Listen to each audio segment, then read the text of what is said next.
Hello friends, welcome back to my channel. आप सभी का मेरे चैनल पर स्वागत है।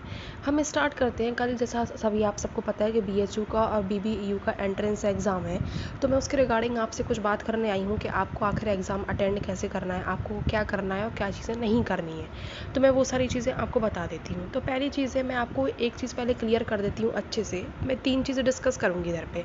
पहला पैटर्न डिस्कस होगा, सेकंड पैटर्न डिस्कस होगा, थर्ड पैटर्न डिस्कस होगा। फर्स्ट पैटर्न में हम लेके चलेंगे बीबीएयू का पैटर्न लेके चलेंगे। अगर बीबीएयू के पैटर्न के हिसाब से अगर आपका एग्ज़ाम आता है, एंट्रेंस एग्ज़ाम, तो आप उसको कैसे अटेंड करेंगे। सेकंड वाला मैं आपको बताऊंगी, अगर बीएचयू के अकॉर्डिंग आपका पैटर्न आता है, आपका एंट्रेंस एग्ज़ाम होता है, तो आप उसको कैसे अटेंड करेंगे। और थर्ड वाला है कि हम एनटी पे भरोसा नहीं कर सकते, अगर एनटी ने पैटर्न चेंज किया और उसने कहीं थोड़ी बहुत चेंजिंग की पैटर्न में, तो हमें क्या करना है। तो हम पहले फर्स्ट पैटर्न की बात करते हैं, जो कोई है बीबीएयू का। तो पहले हम बीबीएयू के पैटर्न की बात कर लेते हैं कि अगर आपका एंट्रेंस एग्जाम बीबीएयू के पैटर्न के टाइप का आ गया, तो आपको कैसे क्वेश्चंस आएंगे, कितना क्वेश्चंस आएंगे, नेगेटिव मार्किंग होगी या नहीं होगी, और आपको कैसे क्वेश्चंस अटेंड करने हैं। तो ये वीडियो लास्ट तक देखिए। तो बीबीएयू के टाइप का आता है, तो इसमें 100 क्वेश्चन आएंगे, आपके पास 100 क्वेश्चन आएंगे। नेक्स्ट चीज़ क्या है, अगर हम इसके बीबीएयू और बीएचयू के दोनों के क्वेश्चन को हम कंपेयर करें, तो बीबीएयू का जो क्वेश्चन का लेवल होता है वो थोड़ा डाउन होता है एज़ कम्पेयर टू बीएचयू। तो आपके लिए एक ये प्लस पॉइंट भी हो गया कि जो लेवल ऑफ क्वेश्चन है, जो डिफिकल्टी लेवल है, वो भी थोड़ा डाउन है। तीसरी बात ये है कि अगर नेगेटिव मार्किंग नहीं है, तो मैं आपको वो बताती हूँ। अगर नेगेटिव मार्किंग नहीं है, तो आपके पास ये प्लस पॉइंट रहता है कि अगर आप कोई क्वेश्चन लगा देते हैं, आपको अगर थोड़ी सी श्योरिटी रहती है और अगर आप आंसर लगा देते हो और गलत हो जाता है, तो आपका कोई नुकसान नहीं होता। इसमें सबसे अच्छी बात है, नुकसान नहीं होता और आप ज़्यादा से ज़्यादा नंबर ऑफ क्वेश्चन को क्या कर सकते हैं, अटेंड कर सकते हैं। तो इसमें लेकिन सिर्फ एक ये चीज़ है कि आपको टाइम का मैनेजमेंट करना आना चाहिए। टाइम को आप कैसे मैनेजमेंट करेंगे, अब मैं वो बता देती हूँ कि आपको पेपर को 3 हिस्सों में बांटना है। 3 हिस्सों में क्या करना है, जब आपका एकदम जब 3 हिस्सों में बांटना है, 3 हिस्सों में क्या करेंगे, जब आपका पहला जो होगा, पहली बार में आपको क्या करना है, जब आप गो थ्रू पेपर को देखेंगे, जब आप पहली बार में, तो आपको उन क्वेश्चंस को अटेंड करना है जो आप पे बनते हैं। तो आपने वो क्वेश्चन अटेंड कर लिए जो आप पे बनते हैं, तो 100 में से आपको लगभग 45 से कितने 50 क्वेश्चंस बनने लगे आपको, ठीक है। तो 45 से 50 क्वेश्चंस आपको बन गए। का आंसर देना है जिसमें आपको लगता है कि हाँ यार, ये आंसर हो सकता है, मतलब एकदम श्योरिटी ना हो, लेकिन आपको लगता है कि ये आंसर हो सकता है, तो उतने क्वेश्चंस आपको अटेंड करने हैं। उनमें से अगर हमने मान ली आपने जो है 10 से 15 क्वेश्चन उसमें अटेंड कर लिए, फिर तीसरे भाग में आपको क्या करना है। अगर आपने थर्ड राउंड में 15 क्वेश्चन अटेंड किए, उसमें से 10 सही हो गए, तो आपको ऐसे टोटल करके 65 आपके आंसर सही हो रहे हैं। 65 आपके सही हो जाते हैं, तो बहुत अच्छी चीज़ होती है, क्योंकि 100 में से 65 is also a very good score. तो आपको ऐसे करना है। अगर आपका एग्जाम बीएचयू के अकॉर्डिंग पैटर्न के अकॉर्डिंग आ जाता है, तो आपको कैसे अटेंड करने, आपकी 120 क्वेश्चन रहेंगे। बीएचयू में 120 क्वेश्चन रहते हैं, प्लस इसमें नेगेटिव मार्किंग रहती है, प्लस नेगेटिव मार्किंग होती है 1 की। और अगर आप एक आंसर सही करेक्ट कर देते हैं, तो आपको 4 सही मिलते हैं। तो इसमें आपको दोनों चीज़ें करके रखना, आपको जो है टाइम मैनेजमेंट भी करना है, साथ में आपको नेगेटिव मार्किंग हो रही है, तो आपको वो चीज़ भी देख के चलनी है। तो इसमें मैं आपको बता देती हूँ, मैंने 10 बार आपको चिल्ला चिल्ला के बता चुकी है, बीएचयू के ऊपर मैंने इतनी सारी आपके लिए बता चुकी हूँ, वीडियो बना चुकी हूँ, कि प्रीवियस ईयर क्वेश्चन जो होते हैं, अगर आप लगा के जाएंगे, तो प्रीवियस ईयर क्वेश्चन पेपर में से बहुत सारे क्वेश्चंस आपके फंसते हैं।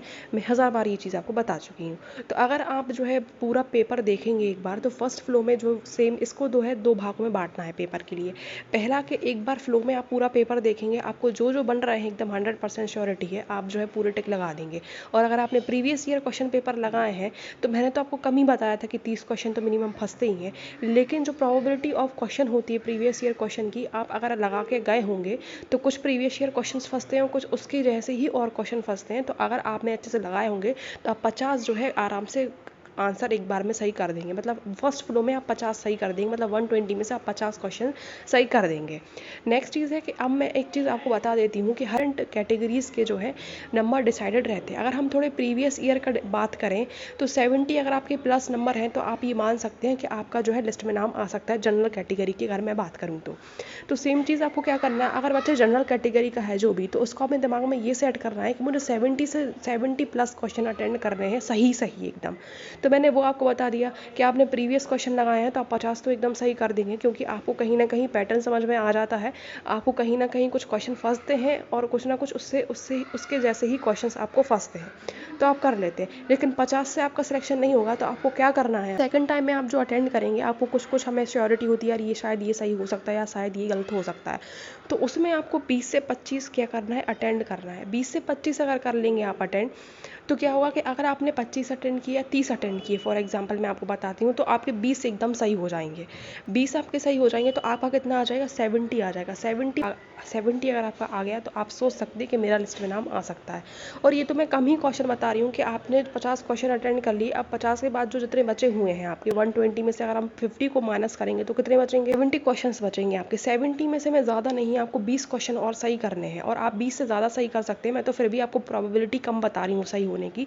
आप अगर चाहें तो आप इससे ज़्यादा क्वेश्चन अटेंड कर सकते हैं, लेकिन मैं आपको ये चीज़ बता दूँ, मैं आपको वही क्वेश्चन अटेंड करने हैं जिनमें आपको लगता है कि हाँ ये सही हो सकता है। एक तो आपको वो करने हैं जिसमें से आपको 100% श्योरिटी हो, दूसरे आपको वो करने हैं जिनमें आपको लगता है कि हाँ ये आंसर शायद सही हो सकता है। तो आपको मैं ज़्यादा नहीं, 70 में से मैं आपको इतना बोल रही हूँ कि इतने कर लेना कि आप जो है 70 में से सिर्फ आप 20 से 25 सही कर देना। अगर आपने 20 से 25 उधर सही कर दिए तो अगर आप इनको टोटल करेंगे तो आपके 75 हो जाएंगे और आपका जो है लिस्ट में नाम आ जाएगा। तो अब हम थर्ड पैटर्न की बात करते हैं। थर्ड वाले में अगर जैसे BHU वाला पैटर्न भी नहीं आया, BBAU वाला पैटर्न भी नहीं आया, तो आपको क्या करना है? अब बच्चे क्या है, वो क्वेश्चन पेपर देख के एकदम पैनिक हो जाते हैं, कहेंगे कि क्या करना है क्या नहीं करना है इसमें। तो मैं पहले से आपको बता देती हूँ कि NTA एग्ज़ाम ले रहा है तो हम उस पर भरोसा नहीं कर सकते हैं। तो मैं आपको बता देती हूँ, अगर आपका पैटर्न में आपको लगता है कि नहीं यार ये BHU का पैटर्न भी नहीं है, ये BBAU का पैटर्न भी नहीं है, तो मुझे कैसे आंसर अटेंड करना है मैं आपको वो बताती हूँ, कैसे क्वेश्चन अटेंड करना है मैं वो आपको बताती हूँ। तो सबसे पहले तो हमें पैटर्न पता नहीं है कि आ कैसे रहा है। आपको ये चीज़ देखनी कि कितने नंबर ऑफ क्वेश्चन है, वही देखनी कितने नंबर ऑफ क्वेश्चन है। सेकंड चीज़ आपको देखनी नेगेटिव मार्किंग है या नेगेटिव मार्किंग नहीं है, आपको वो चीज़ देखनी है। थर्ड चीज़ आपको क्या देखनी है कि जितने नंबर ऑफ क्वेश्चन है, फॉर एग्जांपल मैं टोटल टाइमिंग में कितना कर पाऊंगा, आपको कैलकुलेशन वो कर लेनी है तुरंत ही। तो आई होप आपको वीडियो पसंद आई होगी। Please like comment and subscribe करना ना भूलें, and thanks for watching my video.